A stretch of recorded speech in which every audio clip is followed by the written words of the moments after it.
The Good Shepherd doesn't lead his sheep, he follows his sheep. If you've ever been to a sheep herding contest with dogs, you can see what happens. That the sheep are all running out there and the dogs are helping to corral the sheep. But in a traditional setting, the shepherd is walking behind his sheep. And because he does that, he knows every one of them. And he sees every one of them, and he knows what they're doing, and he knows if they need help. This is why he would be able to know that there's one that he needs to leave all of them to rescue one, because he knows where that one sheep has gone. It's missing. The shepherd who would decide to walk in front of his sheep and somehow have them follow him is not the traditional shepherd, but he's someone who desires that role of leadership.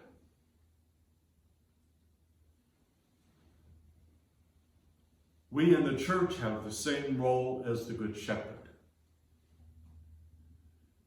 We're not in the front, we're in the back. We're the servants of those who serve God. And because we are in the back, we're praying for everyone. This is clearly seen in Orthodox monasticism, and where our Orthodox monasticism differs from, say, Western monasticism. In both the West and the East, abbots are ruled for life. They are voted in and they rule for life, or until they retire.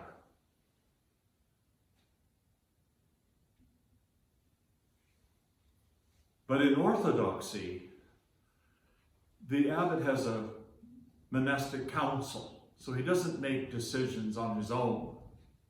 He can.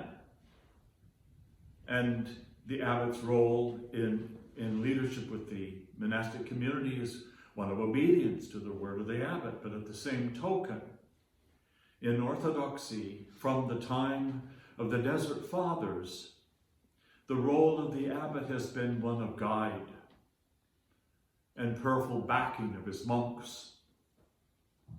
So the abbot isn't telling everyone what to do, but rather everyone is collectively coming together.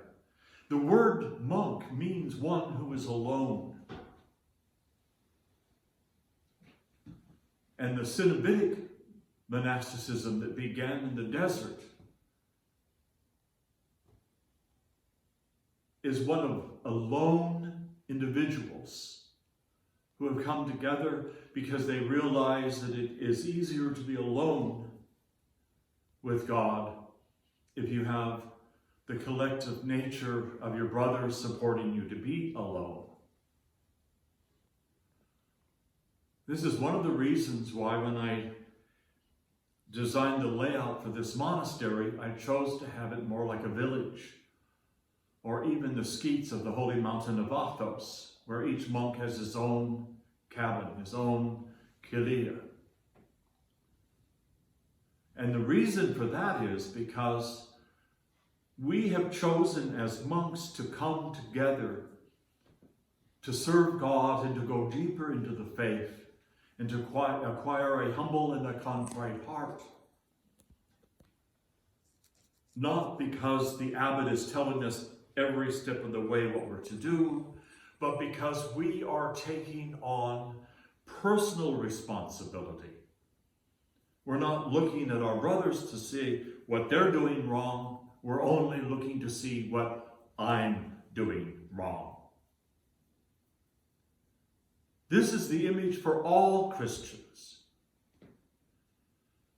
The married state is similar to the monastic state in the sense that the core of the marriage vows is the destruction of self and of the ego. The man, because the crown was laid on his head at the moment of that sacramental moment of the marriage ceremony, both the man and the woman have a crown placed on their heads. It is not the crown of a little prince and princess. It is the crown of martyrdom. And what does martyrdom mean? It means death to self. We die to self. We die to our will. So the way that a man and a woman have their salvation is that they have given themselves over in obedience to one another, just as the monk has given over himself to obedience to the rule of the monastery and to his abbot. But he is still responsible for himself.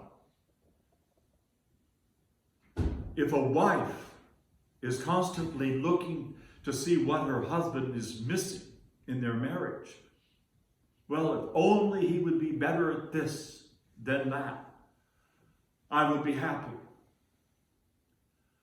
But for the woman who chooses to love her husband in spite of his frailties and his shortcomings, and focus only on what she's doing wrong, and we can say the same for the husband, rather than thinking, oh, I wish my wife was a better cook, or I wish my wife was better at housekeeping, or I wish she didn't talk so much. He is missing the point of what it means, the salvific role of their marriage, just as it is with monks. It's not the role, it's not the business of a monk as to what his brother monks are doing. It's not his business. What is his business is, what am I doing? How am I living the monastic life in a holistic way that is going to make a difference between me and my relationship with God? What can I do to make sure that my life as a monk is profitable? All of us need to look closely at ourselves to see, am I living my life about me and about blaming others? Or am I living my life for Christ and judging only myself and never judging others? This is the Christian life. This is what we are all called for, to live the gospel. Through the prayers of our Holy Fathers, Lord Jesus Christ, our God, have mercy on us and save us.